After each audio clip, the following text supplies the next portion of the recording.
Who are these guys? Well, remember the tiny aliens I told you about? Oh. You heard of the Dream Team? Well, we're the Mean Team, wussy man. Wussy man. Wussy man? We're the Monstars. M-O-N... Let's see what you got.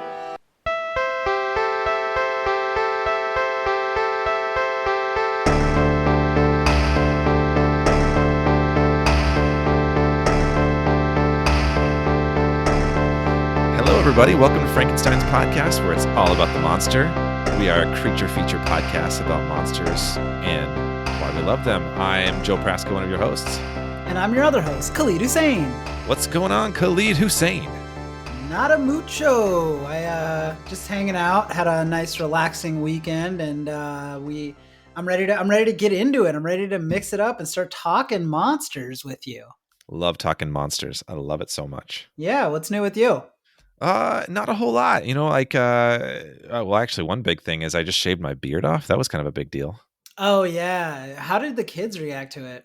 Well, my 4.5-year-old, she was very taken aback by it. She liked it. She knew it was happening, so she was excited. But like, basically, like one of her first questions is like, "When is it coming back?"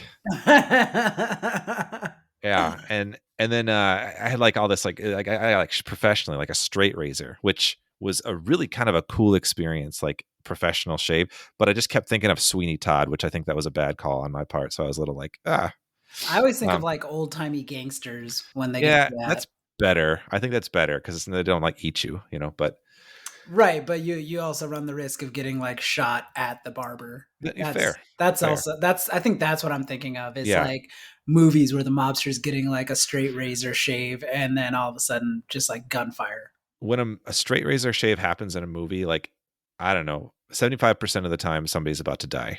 Yeah, it's definitely an omen, I think. Yeah. Yeah. But anyway, so like I got that professional shave, so like all the product and stuff was on, so I like smelled really interesting. She's like, "You smell like berries." But the next day, my daughter came to me and she said, "Oh, you smell like daddy again." I'm like, "Oh, that's kind of sweet, I think." Well, I mean, I think you need to get a clear answer from her on whether or not daddy smells better or worse than berries. I kind of didn't want to prod that. I just want to let it be sweet in my head. You're afraid to Yeah, go. I'm not going to go that far. Yeah. Anyway, that's a big change. My face is cold. I mean, I'm in Minnesota, right? Like it's still winter, but that's something to get used to. Yeah, I don't know, man. Like I've only shaved like fully in like the last 12 years, maybe 3 times, and every time I've hated it. So you're a braver man than me. It's a lot. It's a lot.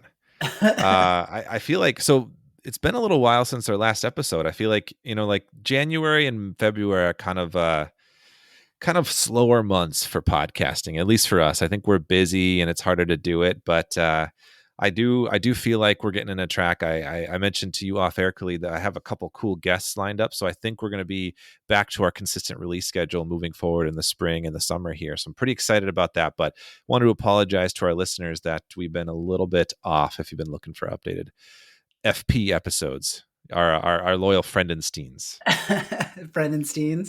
Steins. I apologize for nothing. Everyone knows that February and January are mulligan months, Yeah, I think that's fair. We're all still trying to figure things out, how we move, how to make said moves. And like deciding what new year, new me, that whole like philosophy, like what's that going to look like? Yeah, exactly. Like you can say new me, but like it's going to take a few weeks, at least 8 to figure out what that new me looks like. Yeah. Also during that time, I came to LA, visited you. You did. You finally tried Korean barbecue. I also threw it up. Yeah, in a parking lot. Where were we at? What town were we in? Burbank? No, we were. I don't know things. We were in Koreatown. No, I was later. It was the next day. Oh, when you puked? Yeah. We were in Los Feliz. Oh, Los Feliz. That's what it was. Yeah. We were right behind the Los Feliz 3. What is Burbank? It's a town, Joe. No, it wasn't Burbank. The Los Feliz 3. That place was sweet. Yeah, I like that place. It was great. Yeah, you puked outside of it.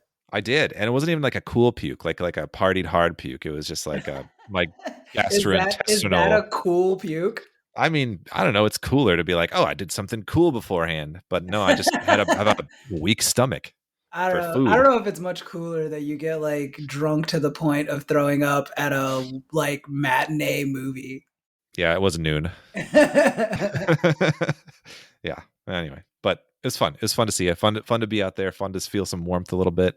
was good to have you, man. It was a great Yeah. weekend. Yeah. And now we're back in our respective homes and chatting remotely again. As is the law. We're not actually allowed to live in the same state, so. Yeah. Hold on, Khalid. I have to run and grab a cosmically themed sandwich. I don't know what that means. I'm gonna put some peanut butter on it, and you know what goes good with my cosmically themed peanut butter sandwich, Khalid? Oh. Some Space Jam. I'm mad it took me that long to figure out where this is going. Oh, Yeah. I love this one. That was I made that one up. That No, wasn't even Joe, an internet just one. real quick. What else besides the jam is cosmic about it? I just really want to. I just really want to make sure I understand. Like, is it just the jam? It helps make it more cosmic. Yeah. Okay. All right. Asked and answered. Yeah. So what are we talking about? Everybody get up. It's time to slam now. We got a real jam going on. Because we're talking about Space Jam, Joe. The Nice. 1996 Joe Pytka film. And I've got a little synopsis from our homeboy Google that goes a little something like this. Swackhammer, an evil alien theme park owner, needs a new attraction at Moron Mountain. When his gang, the Nerdlucks, head to Earth to kidnap Bugs Bunny and the Looney Tunes, Bugs challenges them to a basketball game to determine their fate. The aliens agree, but they steal the powers of NBA basketball players, including Larry Bird and Charles Barkley, so Bugs gets some help from superstar Michael Jordan. That's it. What a monster. They're creatures of the abstract that live off potential energy. It's alive! All right. Well, that was exciting. That was exciting. That was a really long description for what I feel like is a movie that doesn't warrant it. Yeah, true. There's a lot going on in that one. I did notice though they mentioned Larry Bird. He didn't get his powers taken. He was just there. Yeah, I didn't catch it as I was reading it, but you're right. This our homeboy Google like really let us down on this detail, which again didn't even need the detail. It could have just been aliens challenge the Looney Tunes to basketball and they get Michael Jordan out. Like that could have been it. Like that simple. But like they chose to go the extra mile and fumbled it, which is more embarrassing. Yeah. So I just looked it up. The 5 who have their talent actually stolen are indeed Charles Barkley is one of them, Larry Johnson, Tyrone Bogues, aka Muggsy Bogues, Patrick Ewing, and Sean Bradley are the 5 that get their talent stolen. So they must have mixed them up with the other Larry Johnson. You said? Yeah. Larry Bird's in the movie though. He plays golf. Of course, yeah. But I think that's what I'm saying is they mixed Larry Bird up with the other Larry that's in the movie. Yeah. So that makes sense. That makes sense. But we corrected it because we are a thorough podcast that does our research. Yeah. It's funny. I always skip over like the parenthetical actor names that they put in here. Yeah. But for Larry Bird and Charles Barkley and Michael Jordan, even though that is just their actual names, they still put their names in parentheticals after it. So it's like, including Larry Bird, and Charles Barkley. Kind of love it. Yeah, just a fun little detail for you. All right. So getting into the movie, I wanted to point out, I watched this with my daughter, who's I mentioned already is 4 years old. Mm-hmm. And it was a very interesting experience. And ultimately, she really liked it. She's a big fan of the Space Jam song now. That's very evident. And it's on her playlist. She sings it all the time. But one thing that was interesting to me is, and I don't know if this is common everywhere, but I have other friends with kids around the similar age and have similar experiences. The Looney Tunes in general are just not as much in the zeitgeist for at least that age group right now. I mean, that makes a lot of sense. It was barely in ours. I think Space Jam really catapulted it there. But the context of what the Looney Tunes were really confusing for her because she watched like Disney stuff growing up. She watches other cartoons, and there's just a different vibe. Like that Three Stooges-esque humor isn't really as much around in a lot of the cartoons that kids are watching. Vaudevillian. Thank you, Khalid. Yeah. It's not really there. And so like she was kind of confused like why they were like attacking each other sometimes. They are incredibly violent and mean to each other. They are, but she did end up enjoying it. She really liked Bugs. I think Lola Bunny was her favorite character though, overall. I mean, Lola, this is Lola's movie to It's her debut. Like honestly, the impact she made on a whole generation of moviegoers when that dropped. And then you rewatch it and you're like, oh, she's in like maybe 4 scenes. Yeah. Like she shows up like way past, is it like the halfway point or past it? And then in that same scene, she has the whole flirty thing with Bugs, and then he calls her a girl and she gets mad. A doll. And she gets mad. And then there's like 1 or 2 plays in the game, maybe. Like it's wild how much of an impression she makes with not that much stage time. Yeah. Yeah, no, I absolutely agree. She steals the show, and it's evident. Yeah. I did write down a few of my daughter's questions throughout the movie. There's a lot of them, but I wrote down a few highlights that just kind of made me chuckle a little bit as we watched, and I thought I would read them to you, Khalid. I'm so excited for this. So I first had to explain to her who Michael Jordan was, which makes sense. But so she knew who Michael Jordan was going into the movie. I explained it previously, but right away when we first see kid version Michael Jordan and then adult Michael Jordan, her first question was, "Is Michael Jordan going to be a teacher?" Which I think cute because I think I'm a teacher, so she's like, "Oh, he grew up, so now he's a teacher." Maybe that was where it's come from. I'm not sure, but that's her first question in the movie. Then we go to Moron Mountain, and we see Danny DeVito's character, the alien boss, and her question there is Schwackhammer. Her question was, "Is that the grandpa?" Wait, Michael Jordan's grandpa? I don't know, just the grandpa. So I was like, "Oh, yeah, the grandpa." Then we meet the little alien creatures, right? Yeah, She says, "Is that little red alien that talks the cutest? Is that one the baby one?" He might be the baby one. I like that one, the cute little one. I know, she kept calling that one the cute one. Yeah, and then he eventually he gets Muggsy's power, right? Yeah, he was perfect for that. Yeah, and then he spells out half of Monstar. Yeah. Yeah, that's true. And she was very jarred when the aliens, because she thought they were very funny and very cute, and then they got monstery, and she was very she actually told me, she's like, "I don't know if I want to watch this now."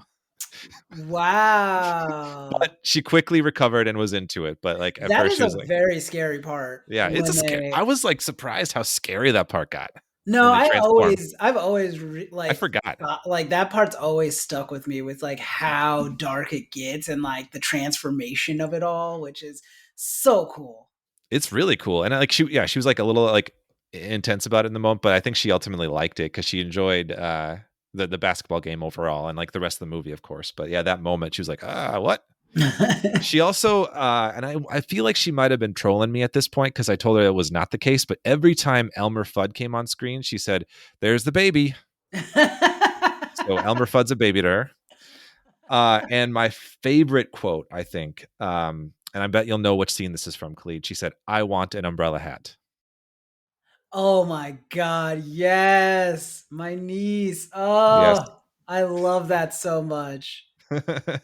Yeah, no, I was happy that she was excited about that as I was when I was a kid. I loved the umbrella hat sequences. Dude, the umbrella hat is I love it. It's an immortal fashion piece. Yeah. You know? Like there's no era where it would look dumb or bad. It just always is like snazzy. So if anyone's listening who haven't seen the movie in a while, we're referring to Bill Murray wearing this umbrella hat while golfing with Michael Jordan and Larry Bird and Wayne Knight, who plays Stan.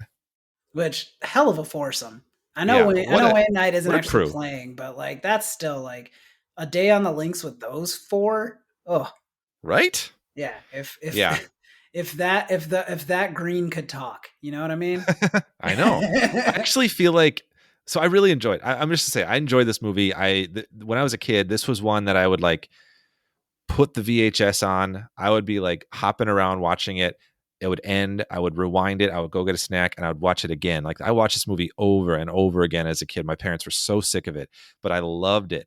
So yes, I love this movie, but I want to say like even not maybe when I was a kid, but now as an adult, like the golfing sequence is so funny. Like has some of my favorite lines.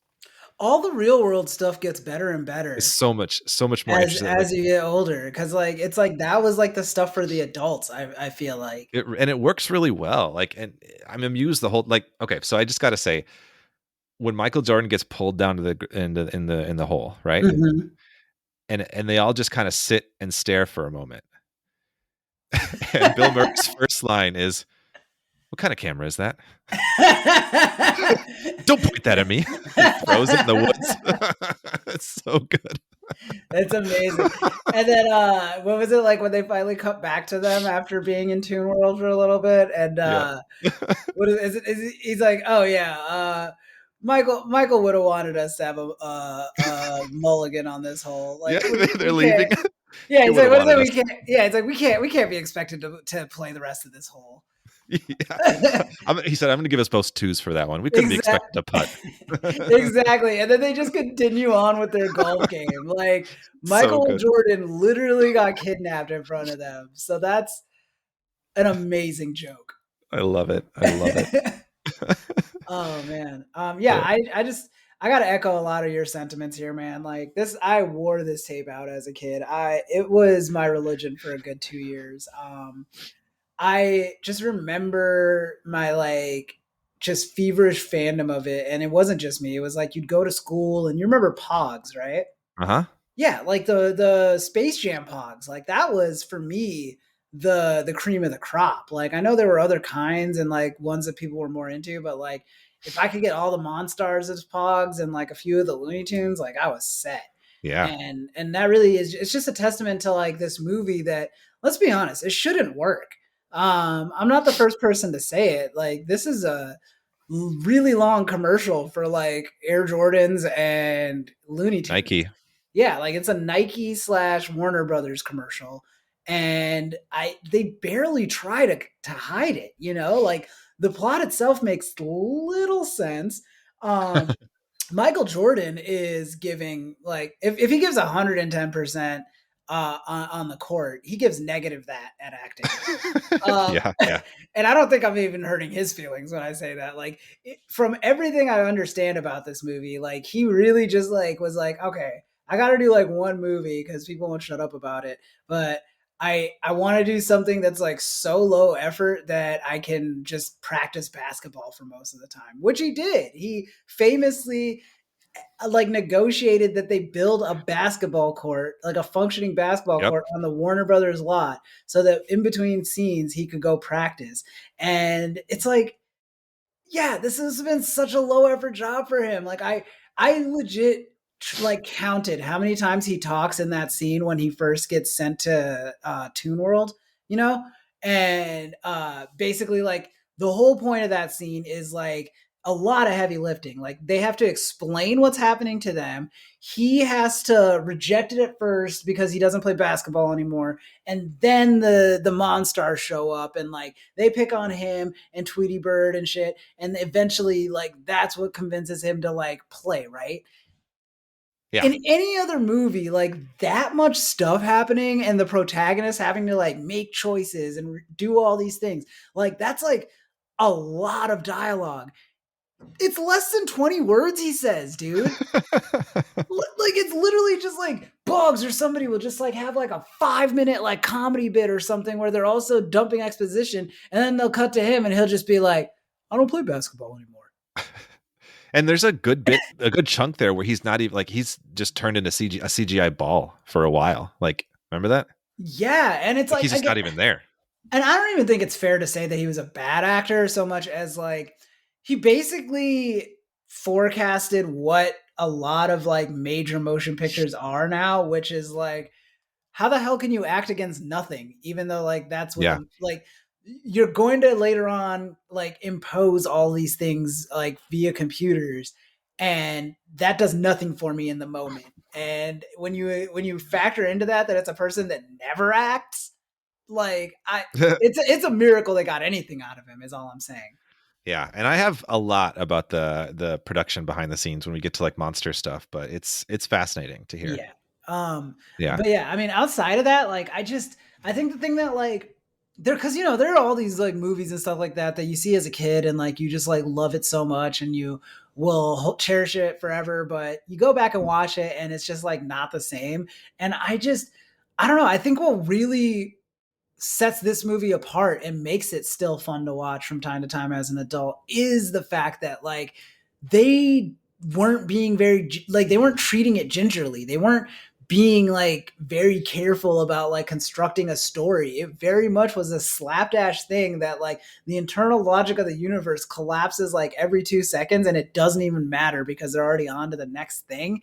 And that is just like a way more fascinating thing to like go back and keep watching and trying to like this time around, all I could think, and like not to get all cinema sins about it, but I was just like, how do the Looney Tunes work in relation to anything else? Like just I try, like there were so many points where like I thought I understood it and then I didn't, like the big thing is like why are they a secret?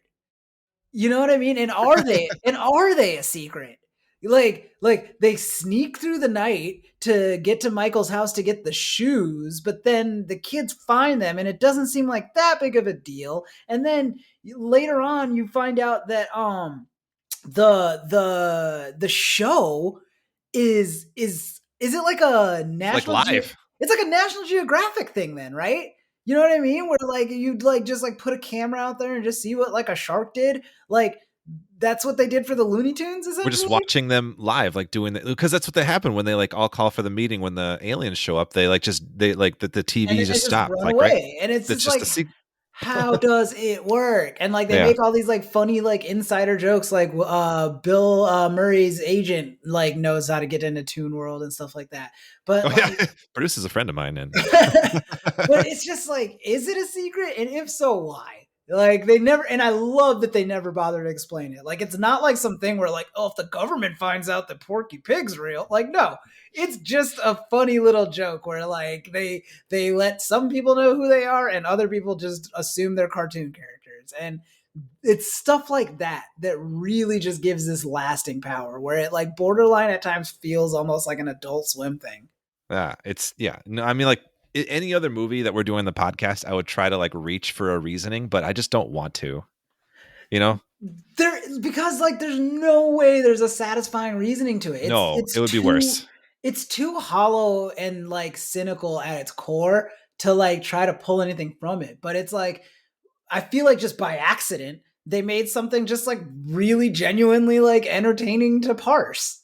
Yeah. It's just super fun and ridiculous, but it's so fun. It got mixed reviews when it came out, so not everybody loved it, but like I think all of us who just grew up with it, it's just always going to be special in our hearts. If I watch this as an adult, like for the first time, I would also be like mixed on it. I think so, yeah.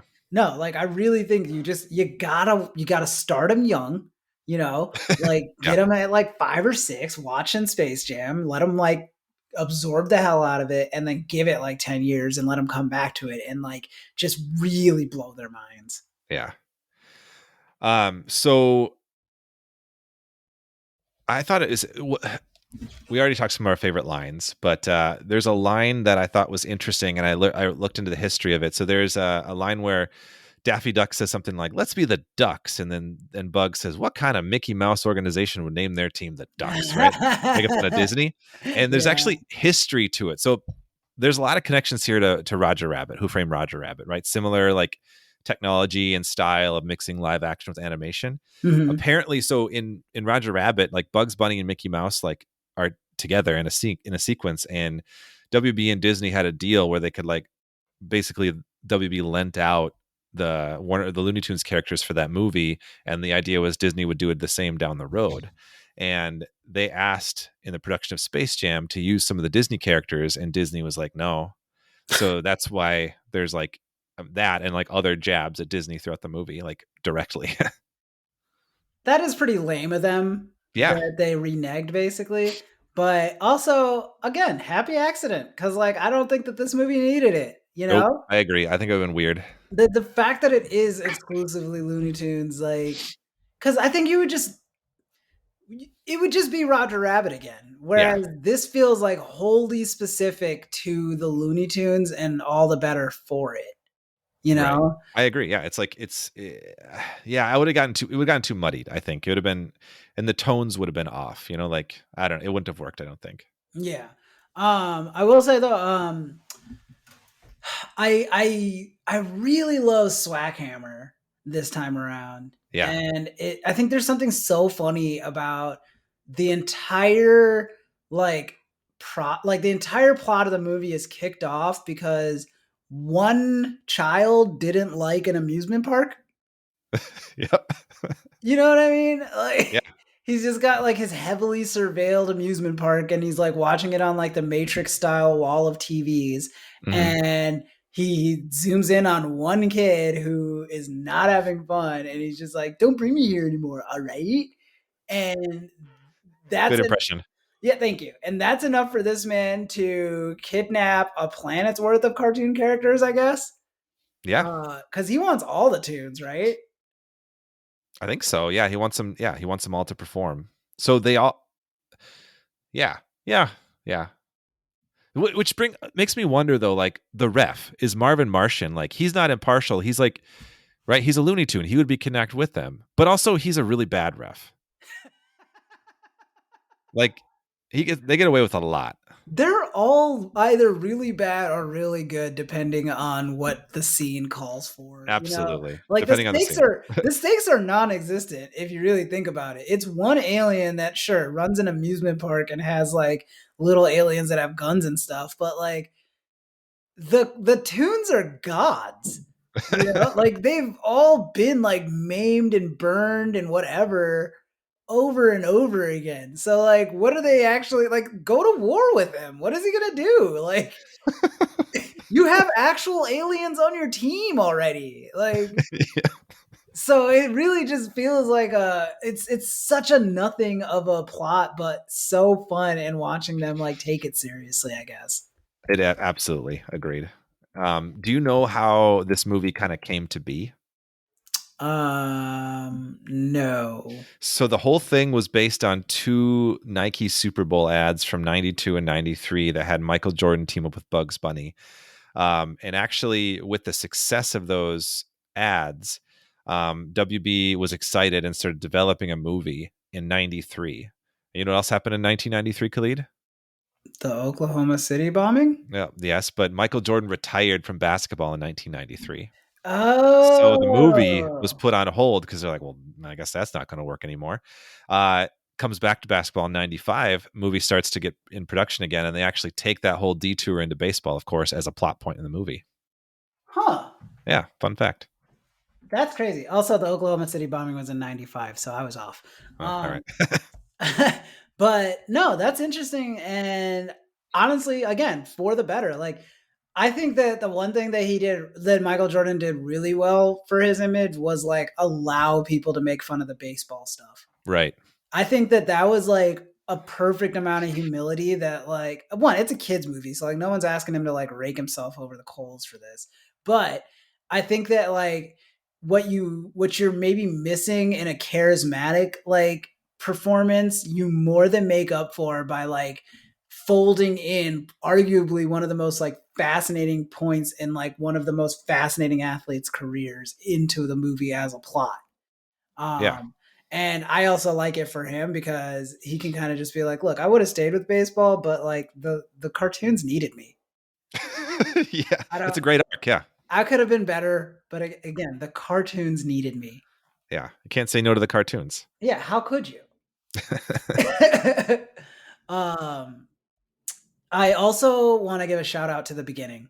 That's one of my all-time favorite movie beginnings. Is Kid Michael out there on the gravel court with the chain link netting on the hoop, and the little quick conversation with his dad, where I guess they're coming up with like his like 25-year plan for some reason. Going to college and then what? Yeah. Yeah, yeah, and it's so funny that he like laid it out so exactly. He was like, "I'm gonna go to college. I'm gonna become a basketball player, and then when I've kind of cemented my legacy, I'll give baseball a shot." Like all of that on what seems like just like a run of the mill night. It's not like the first time he picked up a basketball. It's not like some like epiphany or anything. It sounds like he's just been like really soberly like considering all of this, and I'm just like, you're 10, man. Just Mhm. chill. But Yeah. but It's I a love great it. scene though. I love it anyways because like outside of that because like it's just like such a nice like intimate moment. And then when he goes and he's like, all right, you can keep going until you miss. And then he finally is just like, I'm not missing. I'm going for a dunk. And he jumps or whatever. And then the super sweet montage set to the Space Jam song. And it's just like such a great entertaining way to like if you somehow don't know who Michael Jordan is, we will give you 2.5 minutes of the greatest song you've ever heard as we fill you in on the deets. Mhm. Yeah, and it's yeah, just how cool how great he was at like for the sport. Like it's watching it now, rewatching that whole sequence, the beginning into the montage, like I just got chills. I was like, this is so exciting. Yeah, it's Yeah. it really, yeah, chills is the word for it. Like it really just like there's an epicness to it that like it Really, didn't yeah. need to be that epic, you know? And it's like we have the Space Jam sequel to look at for like how the many ways it could have gone wrong, you know? Yeah. I just and I mean, like I'm thankful for the Space Jam sequel because now when I'm watching the original Space Jam, I'm just like, oh, well, thank God Michael Jordan's kids weren't a bigger part of this. Like that would have sucked because Yeah. that's what they did with the sequel. Did you see the Yeah. sequel? Yes, I was going to get into it in a moment actually. Yes, I wanted to say that I wanted to get into I have like a couple like ideas that they were trying to produce as a sequel before ultimately the recent one. What was it called? A New Legacy? Space Jam Legacy, Or whatever it's or called. The new is it a new Legacy? I don't know, I think it's called A New Legacy. Space Jam. Yeah, it is a new Legacy. Yeah. That's such a terrible name. Yeah, it's dumb. What But they legacy? I don't know. It's a They silly movie. after the first one came out in 96, there was like a producer who started like get the ball rolling for like Space Jam 2. And the gifts just kept saying like, yeah, Michael Jordan's on board. Yeah, we're going to do it. So they had this whole like script worked out and they were going to have Mel Brooks voice the villain. Like another cartoon alien villain. And they were planning it. And then they were like, somebody's like, do we actually reach out to Michael? And Michael Jordan was like, absolutely not. I'm not doing that. And so like that completely fell through. Yeah, why would he? Right. No, exactly. But it's just funny that like somebody was like, yeah, he's on board. Like didn't actually talk to him, you know? Didn't they also have like other Looney Tunes sports based ideas? Like they wanted to do like a Tony Hawk one? They did. The other one that I had that I thought was interesting is right after Jordan decided they realized Jordan wasn't coming back. They had plans to get a Jackie Chan one where it would be instead of a sports, it'd be more of like a spy thriller. That sounds terrible. Yeah, but that's just one way they went with it. But ultimately, they came to New Legacy with LeBron now. Which, what are your thoughts on that one? What are your like? I kind of got a glimpse of it, but what do you think of it? I think it's just it's misunderstanding what if anything worked about the original. You know what I mean? Yeah, Like I've been saying it. Like the original only works as like an accident conceptually. Like there's no parts of it that don't feel cynical on their own, but somehow like enough people put enough care into the whole of it that it works. And I feel like Space Jam: A New Legacy like misunderstood that the fact that it like worked when it shouldn't as like, oh, this is like a time immemorial like story that will be like retold a million ways throughout time and history, and like if we're gonna follow it up, we gotta really like lean into the legendary feel of it all. And it's like that's not it at all, man. Like it's got to be something goofy and dumb. Like, and then they went like way too heady and like meta about it, where it's like Warner Brothers is pitching LeBron James on like making him a digital like movie star, where they'll put him in a bunch. It's the 30 Rock joke, where they would take old clips of Seinfeld and like computer generate them into new shows. You know that joke? yeah, yeah. It's that joke, but like they're sincerely pitching it to LeBron James. And like that to me is already just like starting on the wrong foot. But then like the thing about like tying it into like his kid and shit, like I don't know, like why does it make more sense to just like threaten a bunch of cartoons with slavery and make that the stakes? I think it's just because it's already like such a cartoonish basis that like you kind of are open to buying it, as opposed to something like this Space Jam Legacy or whatever, where it's like an algorithm gained like sentience and it's like Skynet, but really it's just bratty and it's gonna keep LeBron James because he's like a huge IP or something. I don't know. Like that's just too inside baseball on like a bunch of levels that does not appeal to kids, which should be the priority. Mm-hmm. The fact Yeah, that that wasn't the priority really boned it. absolutely. And like you were saying, like the original one, like doesn't make any sense, but that's like a charm of it. And it's like the original. It's like an advertisement for WB and Nike. The sequel is an advertisement for everything that WB has. Like you're right. It's too meta. Yeah. Like it was just, it was taking that, but it was like, it was not doing it in a funny or fun way. It was like, it was like, oh, it was trying to like have it both ways. Like we're going to advertise for ourselves, but it's going to be funny and ironic that we're doing it this way. Like there was no irony in the advertisement, in the original. And that's why it's kind of funny now, you know? Right, exactly. And it's like, yeah, and then you've got like that weird thing of like the Clockwork Orange gang being Yeah. in the What the hell was audience. that? What the hell was that? Why? Why do you do that?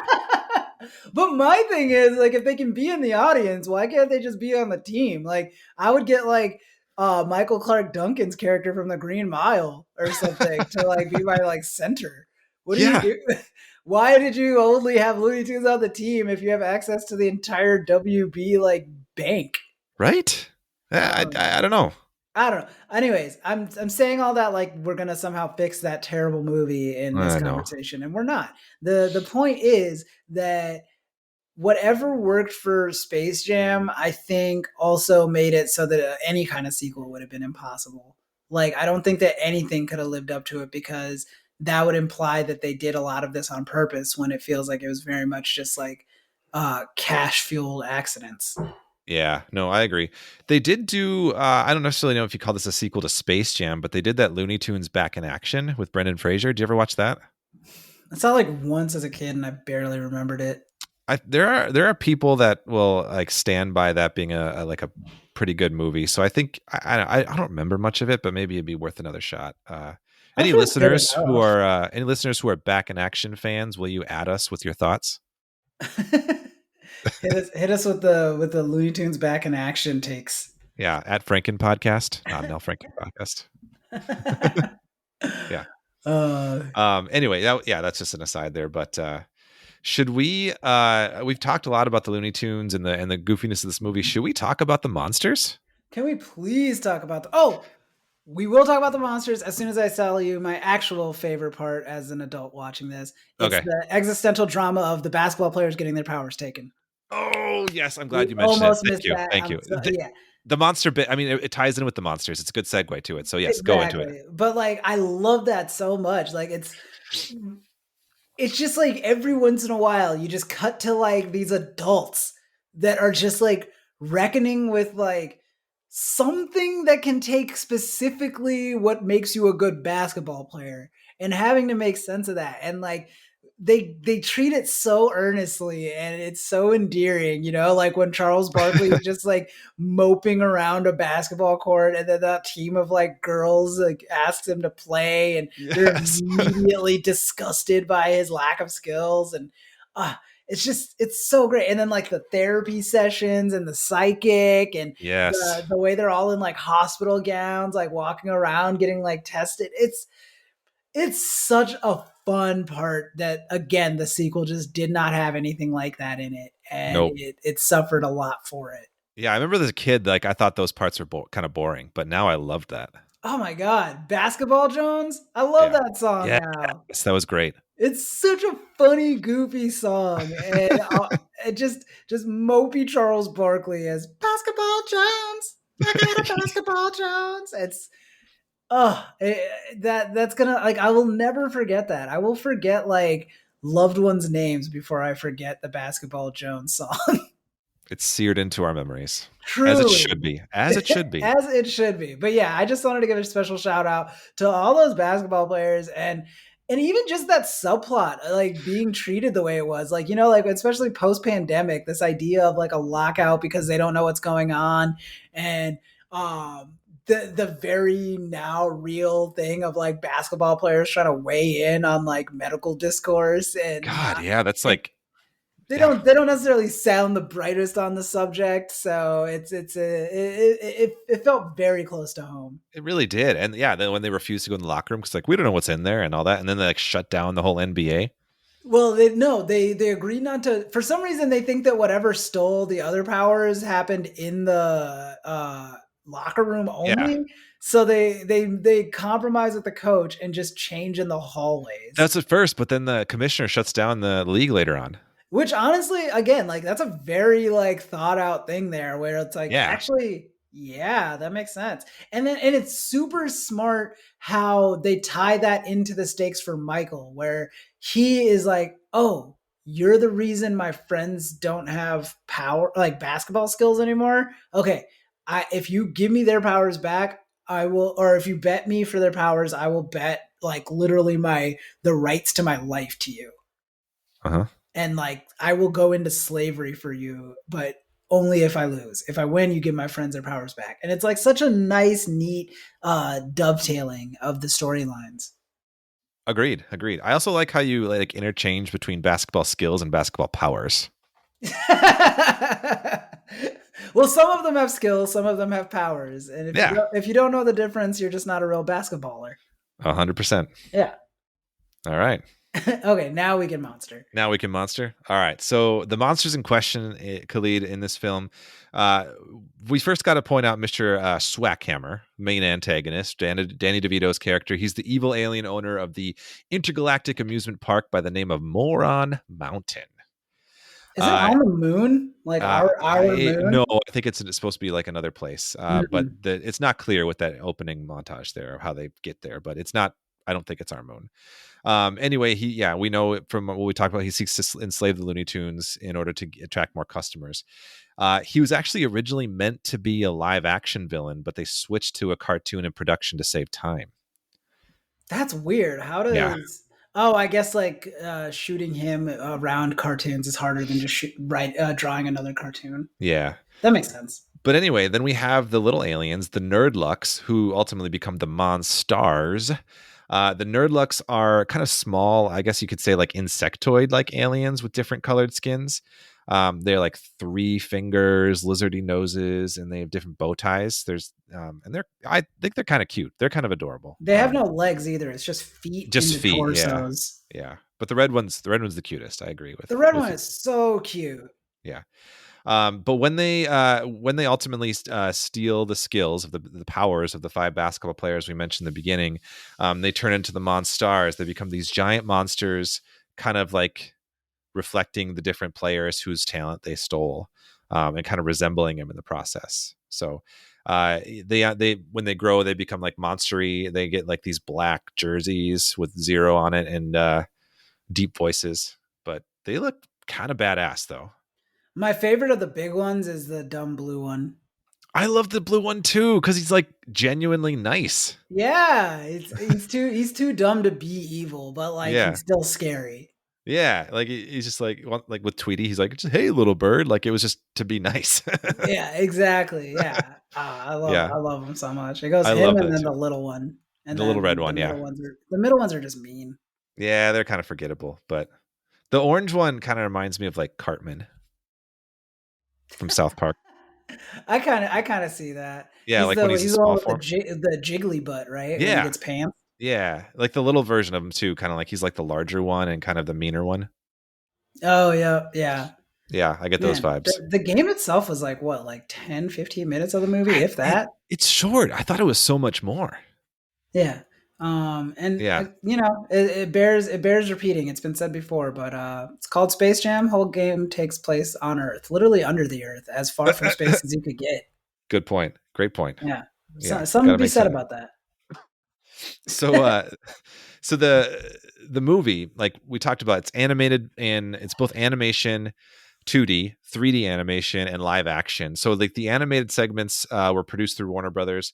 They're co-directed by a guy, Bruce Smith and Tony Cervone, and the animation producer is Ron Tipp. So a lot of the like hand-drawn stuff was kind of under their eye, and the team of artists that was working at WB at the time. I tried to find who like specifically designed the Monstars or the creatures, the monstery elements, but I think it just all kind of like this team effort. It seemed like I couldn't find anything like specific with that. But excuse me. I did find some really interesting stuff about the VFX and how they like made it all happen. So there's a cool article, and I'll post it in our show notes, called Cinesight, which is the company that did a lot of the ultimately completed VFX work.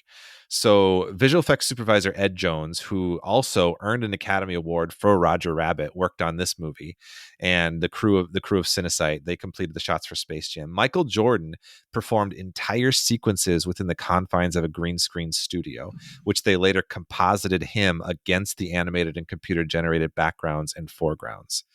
So he was just in a green room performing like all of that, you know? Can you put massive air quotes around performing? Yes, massive air quotes implied. Yeah. But they actually had actors who would wear all green like outfits to like interact with him to kind of help him a little bit. Oh, I bet he hated that. I'm sure he hated it. I don't know if I would like it. So this is a kind of an interesting thing. The actual ball used in Space Jam was hand delivered to Cinesight LA, where for 3 days it was scanned into a computer. Every smudge and all that stuff was accounted for digitally at every angle possible. And the ball actually belonged to the director, who considers a treasured possession that's touched the hand of several great players.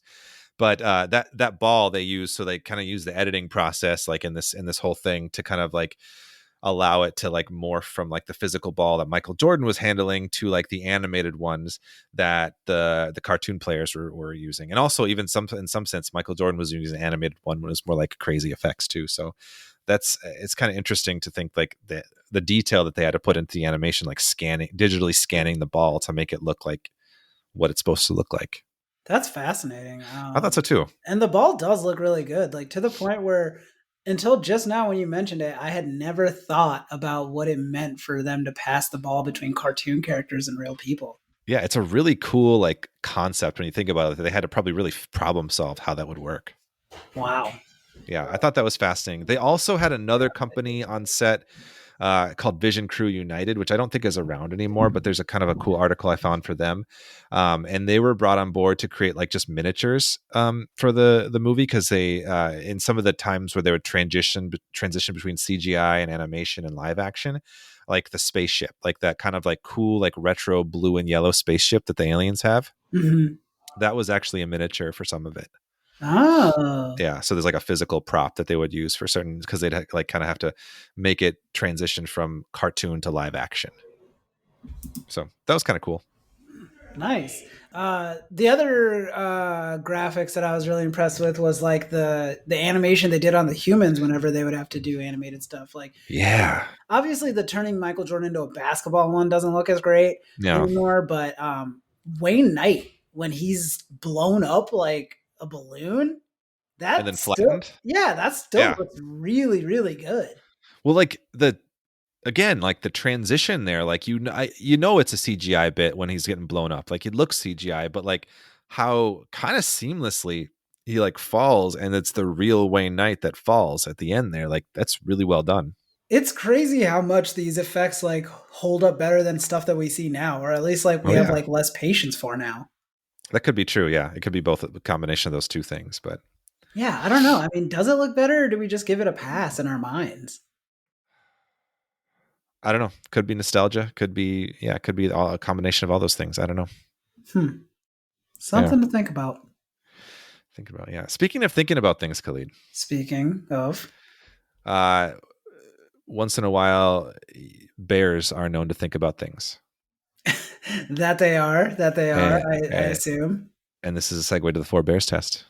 Okay, Four Bears test. For those of you who don't know, it's a thought experiment that kind of sounds like what the name is. Basically, I ask what would happen if you replace the monsters in question with four bears. Would the story change or does it stay the same? And so for this one, four bears in place of the Monstars. Well, they'd have to have a fifth bear, right? To be a basketball team? Yep. Okay, so this is an easy pass though, right? Because like they've established that like even if you have real bears in the Looney Tunes world, everything is susceptible to Looney Tunes law. So Hmm. like the bears would just play basketball, and I think they would be equally as fearsome as the Monstars. But okay, bears that have the same skill sets as the Monstars did, where like they stole the basketball skills from the real athletes. If they have access to that same basketball, then yeah, it's the same movie. Okay. It's a pass. Yeah. I Cause think that like works. it's not that the nerd looks are like good at basketball or something. It's the thing they touched. So like Yeah. if you're replacing them with bears, if anything, like they'd be scarier. I don't think that they would win because it's Michael Jordan and it's a movie for children, but they'd put up just as much of a fight. Yeah, and the tough part about it too is that like the Looney Tunes are already animals basically. Like I don't think there's a bear there, but it's very like you could have a bear like on the Looney Tunes side. Like you got skunk, pig, cat, Bull. coyote, bull, Tasmanian devil, uh bunnies, of course, Yeah. ducks, rooster. Like the bear could be there like and work just as well as everything else. Right. Yeah. That's the thing. Is like yeah, there's very few things that you couldn't replace the nerd looks with and make sense of it, you know? Yeah. So Just by virtue of like the world that they're inhabiting. so we know Lola's the best player pretty much on the team other than Michael Jordan of the Looney Tunes. Who Bugs and Lola best players probably, right? Yeah. Who would you say is the next best player? Non-human. Yeah. The next best player. Next Looney Tune player. Well, it's got to be Roadrunner or Taz, right? I was thinking They're Taz. It's got to be Taz. yeah, they're both just like crazy fast. Although Roadrunner's faster in a straight line, which is what basketball is. Like Taz is probably going to go out of bounds a lot. Yeah, true. Was Roadrunner wasn't a starter though, was he? Starting five? No, which is insane when you realize like Daffy was. Yeah, the starting five: Michael Jordan, Lola, Bugs, Daffy, Taz. So of the starting five, who's the best? Then yeah, Yeah. Taz. Yeah. Okay, that makes sense. Yeah. Yeah, I think that's fair. I enjoyed that sequence too. That was another really fun sequence. That like When they're calling them all out. yeah, Yeah. let's all laugh at the duck. That was a good Daffy. That's my Daffy. Yeah, That was yeah. good. Lena or my daughter really enjoyed that too. She cheered when they were being introduced, so that was fun. So fun. Like just it's so quiet. Like you can hear a Yeah. pin drop when Daffy comes out. Oh my god. It's And so it's funny. like and I like that like there was like a human announcer, like or a cartoon human announcer, but he was asleep. So it's just like Yeah. that. What is it like? Is that Speedy The little mice. Gonzalez? Is that Speedy Gonzalez? No, it's just I don't think it was. I don't think Speedy was anywhere in this movie. Probably for the best. Yeah, but it was just one of the like random mice characters. Still fun. Just another very funny bit. Oh yeah, another one. Speaking of mice, when Stan's waiting to get in the game, the mouse, pick the mouse instead of me. Yeah, Stan, have you seen yourself, man? You get flustered so easy. Oh my god. Yeah, no, there's so many good lines. Circling back though, I want to say, speaking of being flustered, Khalid. Okay. Speaking of being flustered, would you fight or would you flirt with the Monstars if they chose you as their what would I say here? What should I say here? What did I say? Hero to potentially save them from slavery. Yeah, I'm gonna fight them. I don't know. They're kind of they're spineless cowards. Like they're idiots. They forgot that they were bigger Yeah. than Danny DeVito. which is, Yeah, they did. That's right. I would You're never, bigger. I would never forget that. For as long as I've known who Danny DeVito was, I've had a pretty good sense of like how I stack up next to him. So Yeah, fair. I think I've got them beat on like an intellectual level and physically. Again, it's the Looney Tune world. We saw what they did to Stan. Like it's Mhm. fine. You're a little dazed for a bit, but then you bounce back because you're in a cartoon world. So And that's the point that Michael had to learn, right? Michael Jordan had to learn that you can do anything. Like it's what the arm stretch, right? yeah, but more importantly than that, like I'm not going to date a basketball team. I'm not going to Fair. flirt with a basketball team. You could. If anyone could, it's me. But Yeah. like, I know myself enough to know that my heart just isn't in it for that many foes or players, however I want to look at them. Okay. Yeah. So it's a straightforward fight. You know, I grew up fighting them in my heart as Yeah. as That's a a good Toon point. That's a good Squad point. like Yeah. fan. You know. So if you were chosen as the Looney Tune hero, though, like what would they be choosing you for? Like they choose Michael to play a basketball game. What would they choose you for? Oh, like if Bugs and them were like, oh, we need the best to beat him at that. Yeah. What would you be? Can I say like marathon like binge sessions? Because I could just I'd mop the floor with them if we just had to like whoever taps out watching like Breaking Bad all the way through first. Just watching it all the way through. But do you nap? Do you fall asleep though? First person to fall asleep basically is the thing. Maybe. I really like sleep, so Yeah, you do like sleep. okay, fine. I'm changing my answer. It would be Scattergories. Can't nobody touch me at Scattergories, Joe. I would tear them apart. I would have the Looney Tunes stay home. I would take them on 1v5.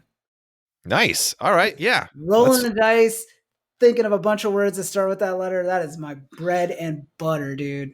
So I think we just wrote a better sequel than Space Jam: New Legacy here. Yeah, Space Jam Scattergories with Khalid.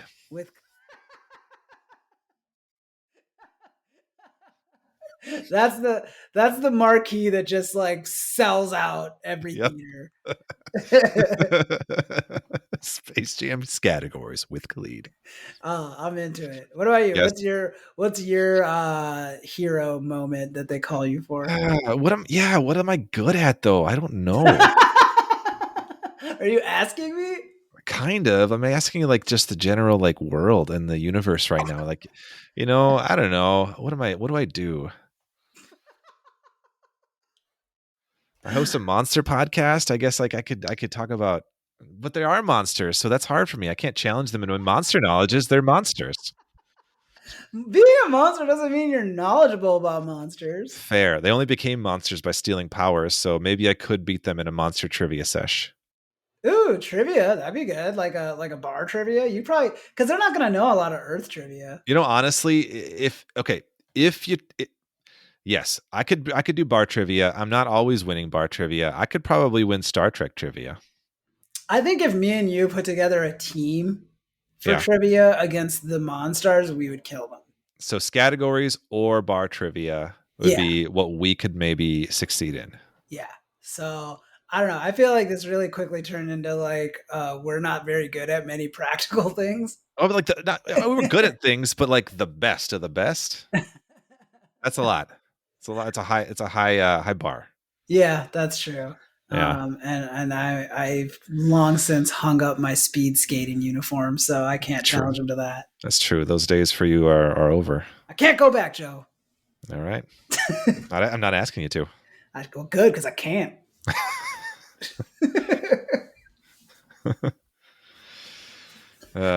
Anyway, well, that was fun. Are you convincing me or you? Our audience, I think, who's still here. Looking around, and they're gone.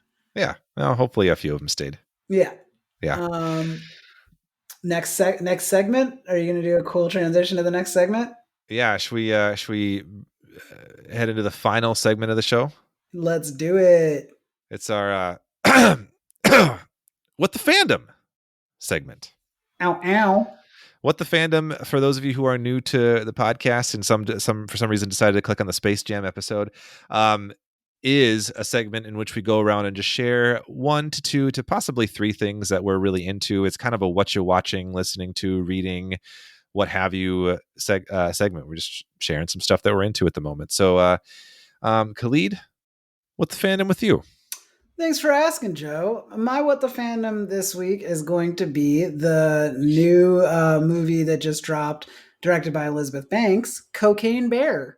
Oh, you watched it? I did watch it. I watched it last Ooh, weekend, all right. and yeah, it was fun. I don't know what else to say. Like, it's dumb.